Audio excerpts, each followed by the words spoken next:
Number एक safety होती है हमारी खुद की सेफ्टी, यानी पर्सनल सेफ्टी। नंबर 2 होता है टूल सेफ्टी, और नंबर 3 होता है मशीन सेफ्टी। तो सेफ्टी के 3 प्रकार होते हैं, समझिए आप लोग। अब जब हम पहले अपनी सेफ्टी करेंगे तो ही तब सबकी कर पाएंगे ना हम लोग।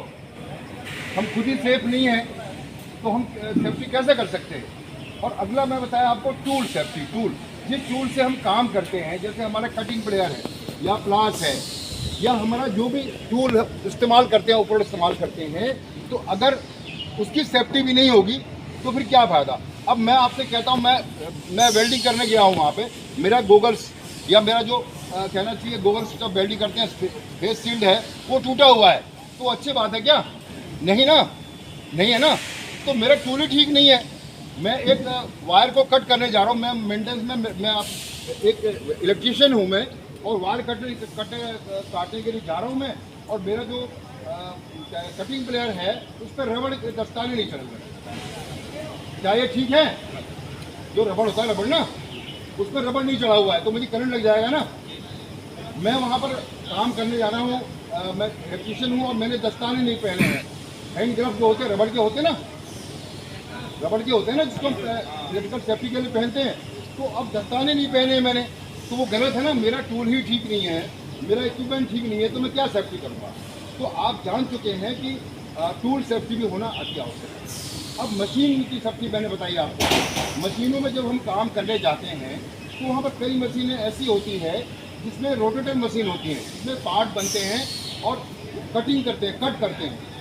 अगर वहाँ सेफ गार्ड नहीं लगेगा तो जो ऑपरेटर का हाथ, उसमें उंगली आ जाएगा ना, उंगली उसका कट जाएगा, उसको इंजरी हो जाएगा ना, चोट लग जाएगा। तो अगर मशीनों में सेफ गार्ड नहीं है तो वो भी मतलब सेफ्टी से काम नहीं हो रहा है, यानी उसमें भी दुर्घटनाएं हो सकती हैं। समझ गए आप लोग। तो 3 तरह की सेफ्टी हम पढ़ते हैं। नंबर 1 अपनी सेफ्टी या फिजिकल सेफ्टी, नंबर 2 होता है टूल सेफ्टी, और नंबर 3 होता है मशीन। ठीक है। तो ज़्यादा कार्य आपको अपने पर्सनल सेफ्टी से ध्यान देना है कि आप सिक्योरिटी वाले हैं। बाकी ऑपरेटर को भी बताना है जो मशीनों में काम कर रहे हैं कि भाई टूल सेफ्टी टूल आप यूज़ करो, अच्छे वाले यूज़ करो, डैमेज टूल नहीं होने चाहिए, मशीनों में सेफ गार्ड लगे होने चाहिए। ठीक है ना। अब कई लोग ड्रिल करते हैं, वहाँ पर ड्रिल करेंगे और गोगल्स नहीं पहनेंगे, धूल मिट्टी जाएगा, है ना, कोई कण जाएगा तो आँख खराब हो जाएगी, उसमें गोगल्स पहनने चाहिए ना। तो आप समझ गए होंगे कि हमें 3 तरह की सेफ्टी हमें जो है बिल्कुल हमें इस्तेमाल करनी चाहिए, प्रयोग करनी चाहिए, जिससे हमारी दुर्घटनाएं ना हो। तो सेफ्टी आप समझ गए हैं। इसके बाद अगर हम सेफ्टी से काम ना करें तो हमारी कंपनी में क्या होगा। अगर हम सेफ्टी से कार्य नहीं करेंगे तो दुर्घटनाएं होंगी, डीमोरल होगा। डीमोरल में होता है मनोबल गिर जाना। अगर किसी बंदे का अगर कैजुअलिटी में हाथ कट गया तो पूरी कंपनी में क्या हो जाता है, सबका मनोबल गिर जाता है ना। अगर हमारा एक गार्ड यहाँ चेकिंग कर रहा है और कुछ भी घटना हो गई, दुर्घटना हो गई, तो हमारे पूरे गार्ड का मोराल डाउन हो जाएगा। अरे यार, वो गार्ड चेकिंग कर रहा था, वो गिर गया वहाँ से, या उसने ड्राइवर का जो तेल बोर्ड खोला उसने और उसमें उसका हाथ आ गया, तो इसमें क्या है, मोरल डाउन होता है, हमारा मनोबल हमारा गिरता है। तो इसीलिए कहते हैं सेफ्टी बहुत आवश्यक है। और सेफ्टी से काम करेंगे तो एक सेफ्टी का कल्चर भी उत्पन्न होता है। अगर सेफ्टी से हम काम करेंगे तो एक सेफ्टी कल्चर, सेफ्टी का वातावरण भी उत्पन्न होता है कि भाई अच्छी कंपनी है, बढ़िया लोग हैं और सेफ्टी से कार्य करते हैं। ठीक है। अगर हम सेफ्टी से कार्य करेंगे तो हमारी कंपनी का प्रोडक्शन जो है स्मूथ चलेगा। हमारी कंपनी में जो मटेरियल हम डिस्पैच करते हैं, मैनेजमेंट जो है बिल्कुल खुश रहेगा और हमारा जो काम स्मूथली हमारा चलता रहेगा। तो हमें सेफ्टी से काम करना चाहिए। इस बात को हम लोग मानते हैं। अगर सेफ्टी से हमने काम नहीं किया तो दुर्घटनाएं होंगी, सीधी बात है। ठीक है। दुर्घटनाएं होंगी तो मैं आपको बता चुका हूँ, डिमोरलाइज होंगे, सबका मनोबल गिर जाएगा। लीगल इंक्वायरी शुरू हो जाती है। अगर किसी को चोट लग गया, हाथ कट गया या घटना हो गया तो बाहर से लीगल लेबर अफसर भी चक्कर काटेगा यहाँ पे आकर के कि कैसे हुआ, क्या हुआ, कितनी पहने थे कि नहीं पहने थे। ठीक है। तो लीगल भी दिक्कतें आ जाती हैं, मॉरल भी हो जाता है, लीगल भी आ जाता है। तो पूरे प्लांट का जो है बिल्कुल तहस नहस हो जाता है। तो आपको ये प्रतिज्ञा करनी होगी कि सभी लोग सेफ्टी से काम करेंगे। सही है। अभी आप सेफ्टी की परिभाषा जान चुके हैं, सेफ्टी का प्रकार जान चुके हैं और सेफ्टी की आवश्यकता क्यों है वो आप जान। ठीक है।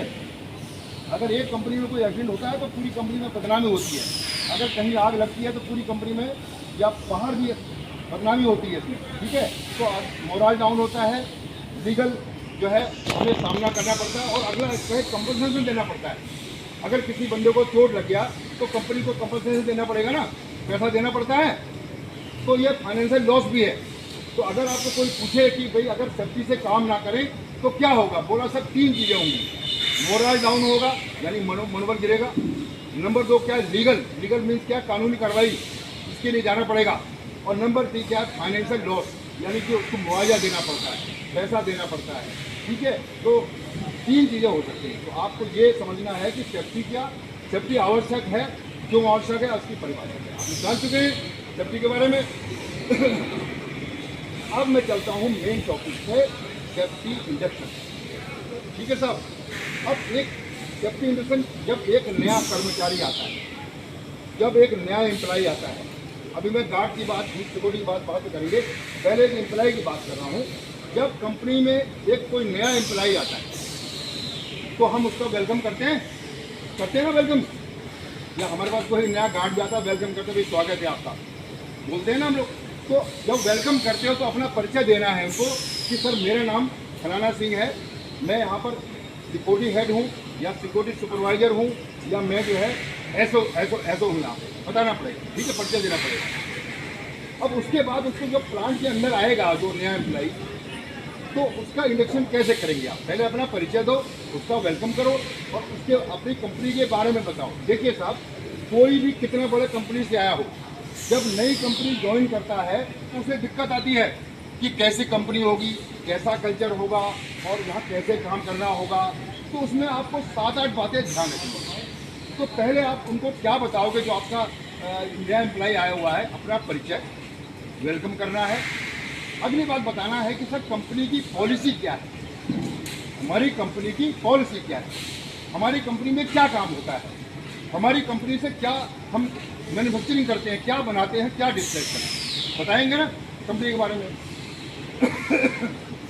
हमारी कंपनी में सेफ्टी के लिए ये काम आपको करना होगा। सर जैसे अंदर आएंगे आप सेफ्टी शूज पहने होंगे सर, आप यहाँ पर गेट में आपको एंट्री करना होगा या पंच करना होगा, जो भी बताओगे आप, ठीक है।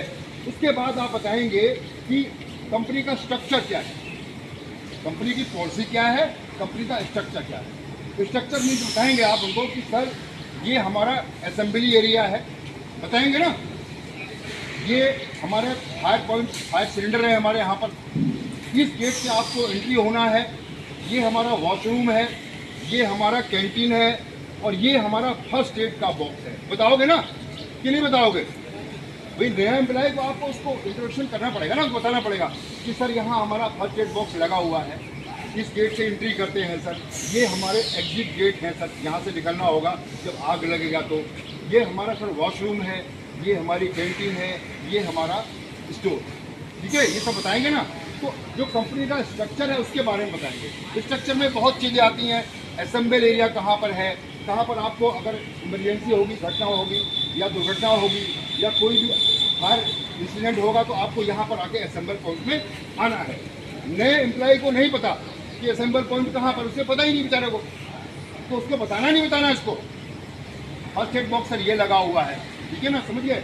और आपका उसके बाद किस शॉप में आप काम करेंगे, कब आपका लंच टाइम है, ये बताना होगा उसका कब। और हमारी कंपनी में सेफ्टी रूल्स क्या है, हमारी कंपनी में सेफ्टी रूल्स ये है सर कि जब आप आएंगे अंदर तो इस गेट से अंदर आएंगे, जेब्रा क्रॉसिंग को पार नहीं करेंगे, जेब्रा क्रॉसिंग से ही आएंगे, सेफ्टी शूज पहनेंगे और आकर के यहाँ पर आप मतलब अपने शॉप में जाएंगे, वहाँ पे काम करेंगे।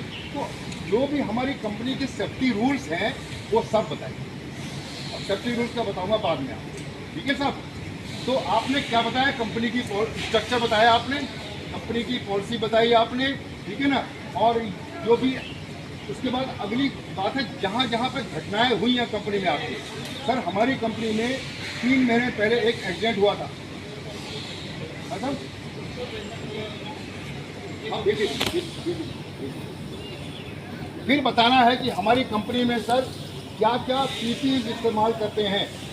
हमारी कंपनी में आप आए हैं सर, अगर आपने कहीं भी आपने हेल्थ वर्क करना है तो आपको हेलमेट लगाना पड़ेगा सर, बताएंगे ना पीपीज के बारे में। उसको नहीं पता शायद वो जिस कंपनी से आए हुए हैं हो सकता है वहाँ पर ना लगाते हों, बड़ी कंपनी हो छोटी कंपनी हो उससे हमें पता नहीं है, लेकिन आपको अपनी कंपनी के कल्चर के बारे में बताना पड़ेगा सर जब आप हाइट में काम करने जाएंगे सर बाई चांस तो आपको सेफ्टी हेलमेट का प्रयोग करना, सेफ्टी बेल्ट का प्रयोग करेंगे, सेफ्टी हेलमेट का प्रयोग करेंगे सर, सेफ्टी शूज पहले होने चाहिए सर यहाँ पर। तो उसको ये बताएंगे कहाँ पर, अगर आप सर पेंट शॉप पे जाते हैं केमिकल एरिया में जाएंगे तो आपको सर मास्क पहनना पड़ेगा, बताएंगे नहीं बताएंगे, ठीक है सर। और उसके बाद अगर आप वेल्डिंग करवाते हैं करते हैं तो सर आपको जो है गोगल्स लगाने पड़ेंगे सर आपको, ठीक है ना। तो अगर आप कोई इलेक्ट्रिकल काम करते हैं, बिजली का काम करते हैं सर, आपको रबड़ के दस्ताने ग्लव्स पहनने पड़ेंगे सर आपको, ठीक है ना। तो ये सब आपको टीबीज के बारे में नए एम्प्लॉय को बताना पड़ेगा, नहीं बताएंगे तो काम कर नहीं पाएगा, ठीक है। उसके बाद आप उसको ये बताएंगे कि सर यहाँ पर हमारी कंपनी में पिछले साल दिसंबर में ये एक्सीडेंट हुआ था और इसमें ये घटना हो गई थी, और क्या मतलब वीकनेस थी, क्या गलती हमारी रही वहाँ पर कि हमारी कंपनी में आग लगी, ये हमें बताना पड़ेगा ना।